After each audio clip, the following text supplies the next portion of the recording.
Monday, 6 a.m.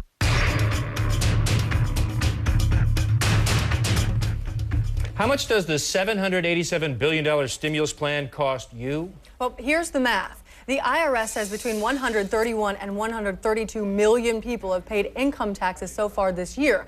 Now, that breaks down to an average of just less than $6,000 per taxpayer.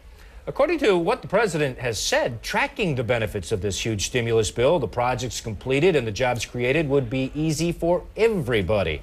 Recovery.gov is the White House-run website where the information would be easily accessible, constantly updated, where the proof of the recovery would be well documented.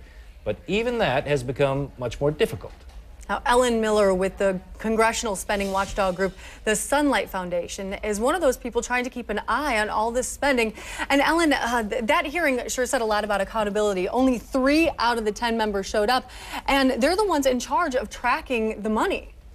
The answer to, watching what's going on in terms of stimulus spending should not be relegated to the Congress or even to the Oversight Board for recovery spending.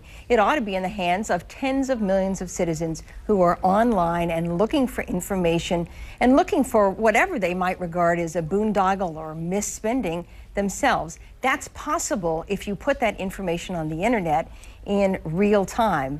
Public information these days means online, and real time makes it really possible. And Ellen, you guys run a great website for a whole variety of watchdog kind of issues that I'm fascinated with, but I was really startled this week to find out we wouldn't have that data you're talking about, the job creation, the money spent, the projects done, until maybe October.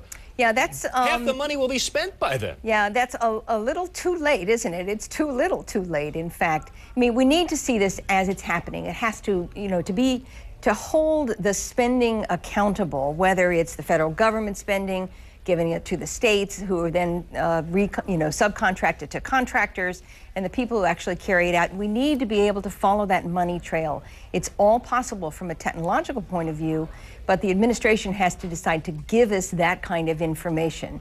Now, this administration understands that technology can do that. They understand that public information means being online, but they just haven't fulfilled the promise yet. Now, some money has been spent, but not the vast majority of it. But in the next several months, this website has to improve in dramatic ways so that we can see the contracts that are being let. The basic raw information is what's the most important to get up there. We can do summaries later, they can do summaries later, but give us the data now and put it online in real time. All right, we'll be watching your site. Maybe you guys will get some leaks in the meantime, and we'll get the data actually before the White House puts it up. Well, I wouldn't guarantee that. We're pretty dependent on what comes out of the government unless we had someone who was in there scanning contracts for us, and we don't have that. Yet. Thanks, Ellen. Thank you.